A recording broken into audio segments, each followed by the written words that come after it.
Soy Mari Mora y mi sección de todos los martes se llama El Diván Imaginario. Es una sección que trata sobre temas psicológicos que aborda la realidad de hoy.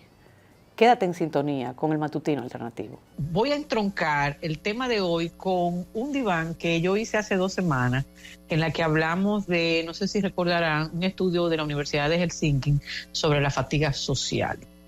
Hoy voy a referirme a un interesante artículo que leí en el diario El País el pasado domingo 1 de junio, que es entonces la continuación, calzaba perfecto, porque entra dentro de ese debate sobre los cambios que estamos experimentando en la forma de relacionarnos.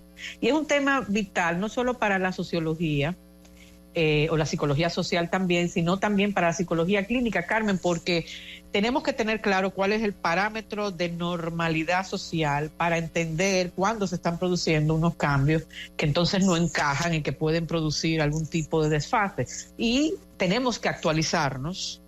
Y aunque yo proteste, la verdad es que si tú no sigues la corriente no entiendes dónde está. El artículo lleva por título, ¿te pasa algo conmigo? Cuando un ok se convierte en violencia, ¿por qué es vital aprender a comunicarnos por escrito?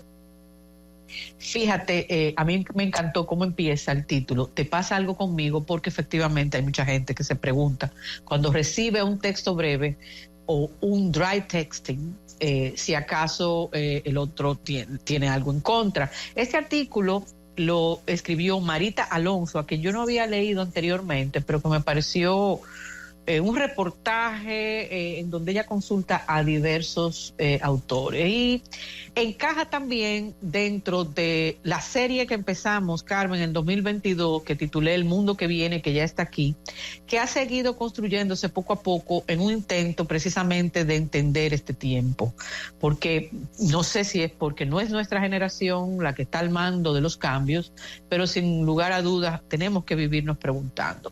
En el intercambio interpersonal sabemos que es de vital importancia el lenguaje y el lenguaje está cambiando mucho. Hay quienes dicen que está empeorando, que se está empobreciendo, que se está extinguiendo.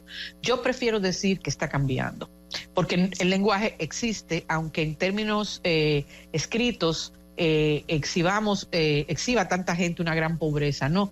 A falta de conversaciones largas, y por esa fatiga social que mencionamos, que se ha puesto en evidencia, y con una batería social de poco aguante, como vimos hace una semana, es oportuno entonces analizar las nuevas formas favoritas que la gente tiene para comunicarse.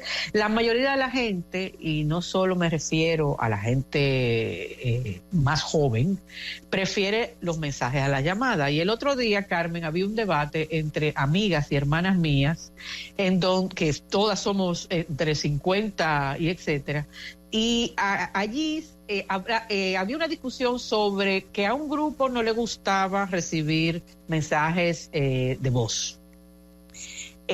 Estábamos todas de acuerdo en que llamar sin avisar también lo hemos sentido como una forma de invasión que solamente le permitimos a algunas personas que tienen ese derecho, y que a veces uno no deja claro quién es que tiene ese derecho, pero yo protestaba porque yo decía, bueno, es que cuando queremos responder a algo con los matices que queremos, es más probable que se nos entienda si dejamos un mensaje de voz, porque se evitan quizás malos entendidos o se evita al menos que el otro le ponga un tono, ¿no? El tema del dry texting o texto seco figura cuando yo me puse a investigar, Carmen, porque bueno, el artículo del País me picó y a partir de ahí empecé a hacer mi viaje como internauta y se explicaba de esta manera. El mensaje seco se refiere a la práctica de enviar mensajes que carecen de profundidad, de calidez o de compromiso. Y esto a menudo se va a manifestar como respuesta de una sola palabra o respuestas que no incitan a continuar la conversación. Y es particularmente relevante hoy en día, ya que el envío de mensajes de texto se ha convertido en nuestra forma favorita, como dije ahorita. Y el auge de las redes sociales, de las aplicaciones de mensajería instantánea, ha llevado poco a poco a un cambio en cómo nos expresamos, pero también, Carmen, la vorágine de vida la vida faster en la que todos vivimos, con la idea de que eso es ser eficiente o con la idea de que le estamos sacando más ventaja a la vida. El texto seco, decían varios expertos, puede ocurrir por varias razones y a veces es bueno tomarlo en cuenta porque uno se ofende y yo me incluyo entre ellos. Mira, puede reflejar una falta de interés, porque a veces la persona simplemente puede no estar interesada en la conversación o incluso en la relación. Eso lo oigo yo mucho en mis pacientes, sobre todo jóvenes, cuando están empezando una relación. No me saludó por la mañana, solo me puso buenos días, no me volvió a escribir, lo solté en banda porque él no está en mí o ella no está en mí. Puede indicar también falta de comunicación. Los malentendidos pueden llevar al texto seco. Si alguien siente que, por ejemplo, sus mensajes no están siendo bien recibidos, puede responder con menos entusiasmo y entonces cortar un poco la comunicación. Puede reflejar también ansiedad social en algunos casos. Hay gente que expresarse por escrito le cuesta muchísimo y da respuestas breves, incluso gente tímida, que yo le tengo terror a la gente tímida, Carmen, porque tienen tremendo carácter detrás, pero suelen ser lacónicas también cuando escriben. También puede ser que se trate de diferencias culturales. En algunas culturas, como la norteamericana, se valora la brevedad en la comunicación, mientras que el otro día que yo estaba comunicándome, Carmen, con latinoamericanos que eran colombianos y por temas profesionales y chilenos, yo quedé como una maleducada porque yo era más cortante que ellos hasta que me di cuenta que tenía que hacer un esfuerzo. Bueno, el artículo de Marita Alonso que aparecía el domingo aporta una definición de esos llamados mensajes secos o dry texting. Ella decía, son cortos, desde luego, y dan la impresión de que cortan una comunicación que tiene la intención de ser más extensa.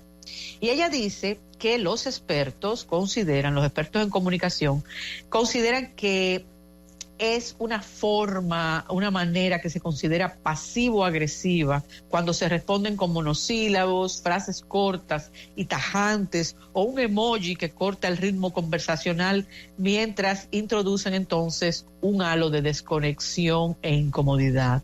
Y añade, y cito, que la interpretación de palabras, símbolos, tonos y emojis se ha convertido en un deporte mundial para una sociedad hiperconectada, pero en la que la gente se siente cada vez más desconectada en el plano emocional. Habían en este artículo otros expertos, como por ejemplo Amy Bondía, comunicadora, conferencista y escritora, que dice en el artículo que el dry texting es un claro reflejo de eso, mensajes fríos, escuetos, sin intención de generar vínculo. Y agrega, un simple ok, sin más, puede no parecer gran cosa, pero según el momento y el contexto puede doler más que un silencio.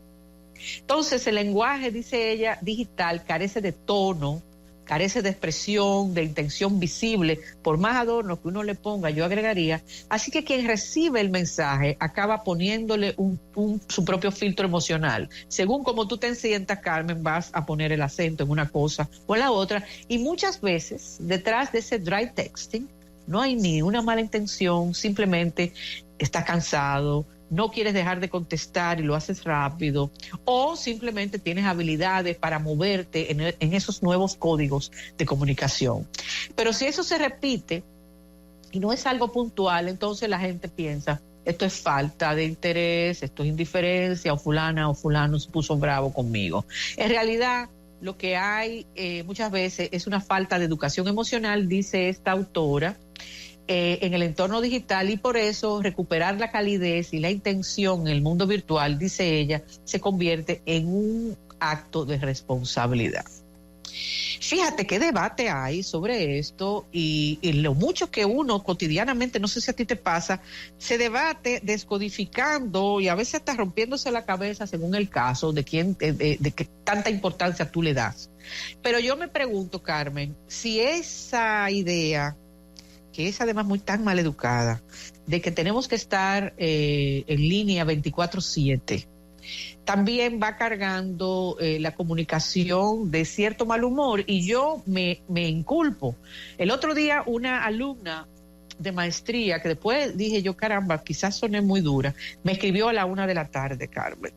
La 1 de la tarde es para mí, además que es una hora como boba, aunque uno no coma arroz con habichuela, es como un espacio que a mí me ha costado mucho reservar y respetar para comer tranquila. Y ella irrumpía, pero peor yo que estaba cerca del teléfono, porque lo que uno debería hacer es desconectarse del teléfono. Y yo le contesté su duda y después le dije que agradecería que para futuras comunicaciones tomara en cuenta el horario, porque ese era un horario de comida. En mi casa yo recuerdo que me enseñaron que había unos horarios donde uno no debía molestar, pero eso hace tiempo que incluso en los trabajos rebasó. Bueno, hay otra experta en el que sale en el reportaje del periódico El País, Mar España, que dice que tiene un libro que se llama Así se somete a una sociedad. Cómo mantener el equilibrio y nuestras libertades en un mundo digital. Es un libro que salió justo a principios de este año y ella opina, y cito, dicen que las emociones, si no se expresan, se pudren. La clave es expresarlo de una forma respetuosa, nombrando el hecho sin valoración subjetiva, expresando nuestros sentimientos y necesidades.